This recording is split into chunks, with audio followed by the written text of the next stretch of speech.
I was on my knees, my mother-in-law's fingers twisted in my hair, my brother-in-law's boot connecting with my ribs. They called me worthless, a burden. But when my husband walked through that door, what happened next made them all wish they'd never touched me. This is my story. If you've ever felt invisible in your own life, stay with me. What happens next will remind you that karma is real. Don't forget to like this video and subscribe. You won't want to miss how this ends. I never thought my life would turn into a nightmare. When I married David 3 years ago, I believed I was stepping into a fairy tale. He was everything I'd ever dreamed of, kind, successful, and deeply in love with me. We met at a charity fundraiser where I was volunteering, serving food to guests. He was one of the donors, a billionaire businessman who could have ignored someone like me completely. But he didn't. He saw me. He talked to me. He made me feel like I mattered. Our love story was beautiful. We dated for 8 months before he proposed on a beach at sunset, with red roses scattered everywhere and tears in his eyes. I said yes without hesitation. I thought I knew what I was getting into. I thought his family would eventually accept me. I was so wrong. From the moment I stepped into the mansion as David's wife, his mother, Patricia, made it clear that I wasn't welcome. She looked at me like I was dirt on her expensive marble floors. She never called me by my name. It was always that girl or her, said with so much venom that it made my skin crawl. His younger brother Kevin wasn't any better. He treated me like a joke, like I was some kind of gold digger who'd trapped his brother for money. The mansion itself was like something out of a magazine. Crystal chandeliers hung from every ceiling. The floors were polished so perfectly you could see your reflection. There were rooms I wasn't even allowed to enter, but for all its beauty, that house felt like a prison. Every day I woke up in that enormous bedroom, David's side of the bed always empty because he was traveling for business, and I felt smaller and smaller. My daily routine was exhausting. I'd wake up at 5 in the morning to prepare breakfast for Patricia and Kevin. Patricia liked her tea a specific way.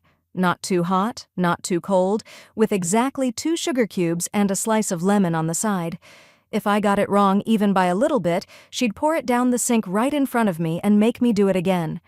Kevin would sit at the breakfast table scrolling through his phone, occasionally looking up to make some snide comment about how I'd buttered his toast wrong or how the eggs weren't fluffy enough.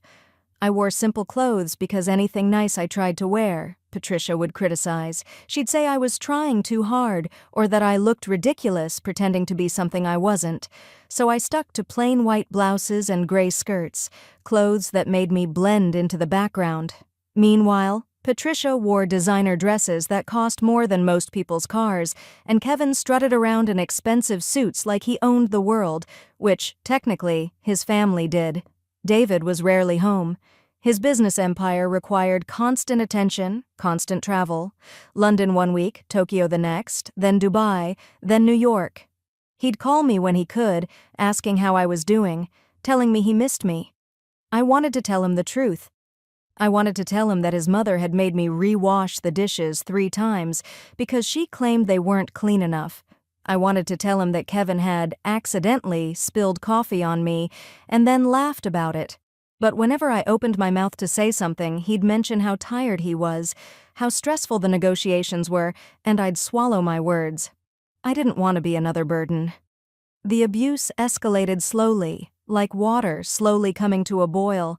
At first, it was just words. Patricia would comment on my appearance, saying I looked tired or that I'd gained weight.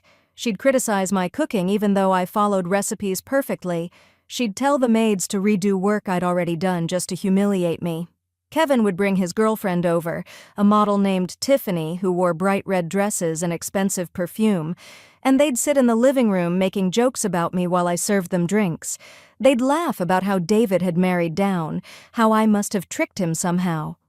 I remember one particular afternoon when Patricia sat me down in the study. The room smelled like old leather and expensive cologne. She looked at me with those cold gray eyes and said, "You've been married to my son for 3 years and still no grandchild. What use are you exactly?"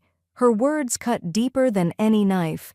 The truth was, David and I had talked about children, but with him always gone, it just hadn't happened yet. But I couldn't explain that to her. She wouldn't have cared anyway.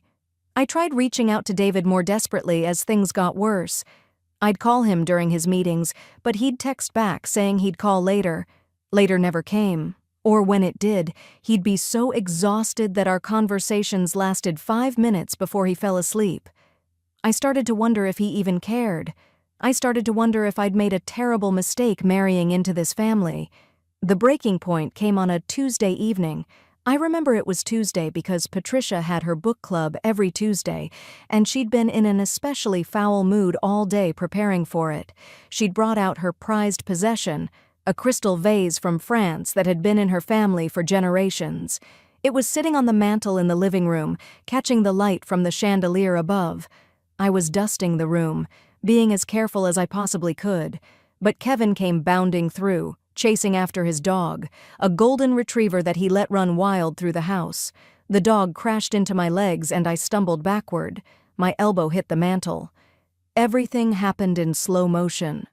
I watched the vase teeter on the edge, and then it fell. The sound of it shattering on the marble floor echoed through the entire mansion like a gunshot. I stood there frozen, staring at the pieces of crystal scattered everywhere, each one catching the light like tiny daggers. My heart was pounding so hard I thought it might burst out of my chest. I heard footsteps, Patricia's heels clicking rapidly across the floor, and I knew I was in trouble. She appeared in the doorway, her face twisted with rage. "What have you done?" she screamed. Her voice was so loud that the maids came running from different parts of the house. Kevin stood behind her, his arms crossed, a smirk on his face like he was about to watch an entertaining show. I dropped to my knees immediately, trying to pick up the pieces. "I'm so sorry. I'm so sorry," I kept repeating. My hands were shaking so badly that I could barely hold the fragments. One piece cut my finger, and blood dripped onto the white marble. It was an accident. The dog, Kevin's dog, ran into me and "Don't you dare blame this on anyone else." Patricia's voice got even louder. She stormed toward me, and I could see her hands clenched into fists. "You've ruined everything since the day you stepped into this house. You're clumsy, you're useless, and you're an embarrassment to this family." I kept apologizing, kept trying to clean up, but nothing I said made any difference. Kevin laughed, actually laughed, and said, "Wow, you really can't do anything right, can you? Maybe David should trade you in for someone with a functioning brain." That's when Patricia grabbed my hair. Her fingers twisted into the strands at the back of my head, and she yanked me upward. Pain shot through my scalp, and I screamed. I grabbed at her hands, trying to make her let go, but her grip was like iron. "You're nothing," she screamed in my face. "Nothing." My son should have married someone worthy, someone from a good family, someone with class and breeding, not some charity case who can't even hold a vase properly. Tears were streaming down my face. The pain was unbearable, but worse than the physical pain was the humiliation. The maids were watching from the doorways. I could see them peeking around corners, but not one of them moved to help me. They were too afraid of Patricia to intervene. Then Kevin stepped forward. I'll never forget the look on his face. It was pure cruelty, like he was enjoying every second of my suffering. "Maybe she needs to learn her lesson," he said casually, and then he kicked me. His expensive leather shoe connected with my ribs, right below my chest, and I collapsed. Patricia finally let go of my hair, and I fell to the floor, curling into a ball, trying to protect myself. The pain was indescribable. I couldn't breathe properly. Every inhale felt like knives stabbing into my side. I could taste blood in my mouth. I must have bitten my tongue when I fell. I lay there on that cold marble floor, surrounded by pieces of broken crystal and my own blood, and I thought, this is it. This is how I die. Invisible and alone in this beautiful prison. Patricia stood over me, breathing hard, her face flushed. "Clean this mess up," she spat, "and then pack your bags. I want you out of this house by morning. I'll tell David you left on your own. He'll believe me over you." Kevin laughed again and pulled out his phone, probably to text his girlfriend about the entertainment he'd just witnessed. I closed my eyes, the tears still coming, and I prayed. I prayed for help, for escape, for anything to change. That's when I heard it. The sound of the front door opening, heavy footsteps in the entrance hall, and then a voice I knew better than my own. "What did you do?" I opened my eyes and looked up. Standing in the doorway of the living room, still holding a bouquet of red roses and a small gift box, was David. My husband. He was supposed to be in Singapore. He wasn't supposed to be home for another week. But there he was. And the expression on his face was something I'd never seen before. Complete silence fell over the room. Patricia's face went pale. Kevin actually dropped his phone. The maids disappeared from the doorways like ghosts. And I just lay there on the floor, looking up at the man I'd married, hoping he could see what had been happening to me. David's jaw was clenched so tight I could see the muscles working. His eyes moved from me, broken and bleeding on the floor, to his mother, to his brother, and back to me. The roses and gift box fell from his hands, hitting the floor with soft thuds. He walked toward me slowly, and there was something terrifying about how calm he appeared. It was like watching a storm approach, deadly quiet before it destroys everything. He knelt beside me, and his hands were shaking as he reached out to touch my face. His fingers were gentle, tracing the bruise I could feel forming on my cheek. "Gertrude," he whispered, and his voice cracked. "Oh God, Gertrude." I tried to speak, but nothing came out except a sob. David's eyes filled with tears, and he carefully, so carefully, helped me sit up. Every movement hurt, but his touch was so gentle that I didn't care. He examined the cut on my finger, the way I was holding my ribs, the strands of hair that had been torn from my scalp. Then he stood up. He turned to face his mother and brother, and when he spoke, his voice was ice cold. "What did you do?" Patricia tried to compose herself. She smoothed down her dress and lifted her chin. "David, darling, you're home early. This isn't—" She broke my vase, my grandmother's vase. I was upset and— "Quiet." David's single word cut through her explanation like a blade. Patricia actually flinched. I'd never seen her react to anyone like that before. David pulled out his phone and started making calls, right there in the living room, while everyone watched. The first call was to his lawyer. "Andrew, it's David. I need you to freeze all access to the family trust fund. Yes, immediately. Patricia's accounts, all of them." He paused, listening. "I don't care what time it is. Do it now." Patricia's face went from pale to red. "You can't do this. That's my money. Your father left that for me." David ignored her and made another call. "Security? This is David. I need Kevin removed from all positions in the family businesses, effective immediately. Revoke his building access, his company credit cards, everything. Yes, tonight." Kevin's smirk disappeared. "Wait, what? You can't just—" David held up one finger, silencing him, and made a third call. "Janet? David here. I need you to list the villa on Rosewood Avenue." "Yes, Patricia's property. Market price, immediate sale." He paused. "Because I'm the one who actually owns it, and I want it sold." I watched all of this from the couch where David had gently moved me. My mind was spinning. The villa on Rosewood Avenue was Patricia's pride and joy, her private retreat where she hosted her fancy parties and entertained her society friends, and David was selling it. Patricia found her voice again. "You can't do this to me. I'm your mother. I gave birth to you, raised you, sacrificed everything for you." David finally looked at her, really looked at her, and what I saw in his eyes was something I'd never seen directed at his mother before, pure disgust. "You stopped being my mother the moment you put your hands on my wife," he said quietly. "Actually, you stopped being my mother long before that, but I wanted to give you a chance to prove me wrong." He walked over to the bookshelf and pulled down what looked like a decorative picture frame, except it wasn't just a picture frame. He turned it around, and I could see it was some kind of camera. My blood ran cold. "I've been watching," David said, pressing a button on his phone. The large television on the wall flickered to life, and suddenly, I was watching myself on the screen. It was from last week.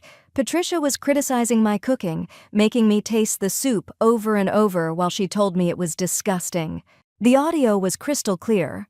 Kevin appeared on screen, dumping his entire plate in the trash and saying, Even the dog wouldn't eat this garbage." Patricia's face went white. David pressed another button, and another video played. This one was from the entrance hall, showing Patricia knocking grocery bags out of my hands and telling me I was too stupid to even shop correctly. Another button, Kevin tripping me on the stairs and laughing while I limped away. "I installed cameras throughout the house 6 weeks ago," David said. His voice was steady, but I could hear the rage underneath it. "Every room except the bedrooms and bathrooms, I've been watching. Every insult, every moment of cruelty, every single thing you've done to her." "Then why didn't you stop it?" Patricia demanded, and for the first time I heard fear in her voice. "Because I needed evidence," David said. "I needed you to show your true colors completely. For the lawyers, for the courts, for the restraining orders I'm about to file." He turned to me, and his expression softened. "Gertrude, I'm so sorry. I should have stopped this sooner. I just needed ironclad proof because I knew she'd manipulate everything if I didn't have it." I didn't know what to say. Part of me felt betrayed. He'd been watching me suffer, but another part understood. Patricia was manipulative. She was convincing. Without proof, David's word would have been against hers, and she would have twisted everything. Kevin tried to leave, heading for the door, but David's security team was already there. 2 large men in suits blocked his path. "You're not going anywhere until the police take your statement," David said. "That's assault, caught on camera. I'm pressing charges." Kevin's face went from arrogant to terrified in seconds. "You're joking." "I barely touched her. It was just—" "You kicked my wife while she was on the ground," David interrupted. "That's not a joke. That's a crime." Patricia broke down then, real tears, not the manipulative kind she usually used. She fell to her knees, reaching for David. "Please, baby, please don't do this. I'm your mother. I was just trying to protect you. She's not good enough for you, and I thought if you just what? Tortured her enough that she'd leave? You're right about one thing. This ends now." David pulled out his phone again and showed her the screen. "Restraining order, filed 20 minutes ago while I was in the car outside. You're not allowed within 500 feet of Gertrude or me. You have 2 hours to pack your essentials and leave this house." "This is my home!" Patricia screamed. "No," David said firmly. "This is my house. It's in my name. Has been since Dad died. You've been living here as my guest. That invitation is now revoked." He turned to the maids who had been watching everything from their hiding spots. "Anyone who witnessed abuse and did nothing, you're fired. Pack your things tonight. Those of you who tried to help Gertrude when no one was looking, thank you. You'll receive bonuses and recommendations for new positions." One of the younger maids, a girl named Sophie, who had occasionally snuck me extra food when Patricia starved me as punishment, burst into tears of relief. The next 2 hours were surreal. Police came and took statements. Paramedics examined my injuries: 2 bruised ribs, minor scalp trauma, a cut that needed 3 stitches. Patricia and Kevin packed their bags under the watchful eyes of security. Patricia tried several more times to manipulate David, but he remained unmoved. Kevin made threats about lawyers and lawsuits, but David's attorney shut him down immediately with folders full of evidence. When they finally left, the house felt different. Lighter. The oppressive weight that had been crushing me for 3 years seemed to lift. David locked the door behind them and turned to me. We were finally alone. He sat beside me on the couch and took my hand carefully, mindful of my injuries. "I failed you," he said quietly.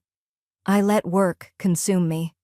I convinced myself that if I just built the business bigger, made more money, gave you a better life materially, that would be enough, but I left you here with them and they hurt you, and I'll never forgive myself for that." "Why didn't you tell me you knew?" I asked. My voice was hoarse from crying. "Because I needed ironclad proof," he explained. "My mother is incredibly manipulative. If I'd confronted her without evidence, she would have twisted everything. She would have made you look unstable, claimed you were lying, maybe even tried to have you committed. I've seen her destroy people before. I couldn't risk her doing that to you." He showed me his phone, folders and folders of video clips, all organized by date and severity. He'd been documenting everything, building a legal case that was impossible to defend against. I was going to confront them next week, he said. I had meetings with lawyers scheduled. But then I saw the footage from today and I left Singapore immediately. I took the company jet and got here as fast as I could. I just wish I'd been faster. We talked for hours that night. Really talked. For the first time in months. David told me about the pressure he'd been under, trying to expand the business while dealing with his mother's constant demands and manipulations. He told me how he'd started to notice small things, how quiet I'd become on our phone calls, how I'd lost weight, how I'd stopped talking about my day. I knew something was wrong, he said. But every time I asked, you said you were fine. So I installed the cameras. And what I saw... He trailed off, his jaw clenching again. What I saw made me physically ill. I wanted to come home immediately, but the lawyers convinced me to wait, to gather more footage, to build the strongest case possible. They said if I acted too quickly, she might get partial custody of assets, might still have legal rights to see us. I wanted her completely out of our lives. I understood, but it still hurt. I didn't tell you because you were always so tired, I admitted. I didn't want to be another problem you had to solve. You're not a problem, David said fiercely. You're my wife. You're the woman I love, and I failed to protect you. That changes now. I'm stepping back from the day-to-day business operations. I'm hiring a CEO to manage things while I focus on what actually matters. Us. 3 days later, we moved out of the mansion. David bought us a beautiful but much smaller house on the edge of the city, just big enough for 2 people and maybe, someday, a family. It had a garden where I could grow vegetables and flowers. It had big windows that let in natural light. It felt like a home, not a museum. Patricia tried to sue for grandparents' rights, even though we didn't have children yet. She tried to sue for her position in the company. She tried everything her expensive lawyers could think of. But David's evidence was overwhelming. Every lawsuit was thrown out. Kevin tried to start his own business using the family name. David sued him for trademark infringement and won. Last I heard, Kevin was working as a junior accountant somewhere, learning what it meant to actually work for a living. The legal battles took months, but we got through them together. David kept his promise. He stepped back from work. He came home every evening at 6. We had dinner together. We talked about our days. We started to heal.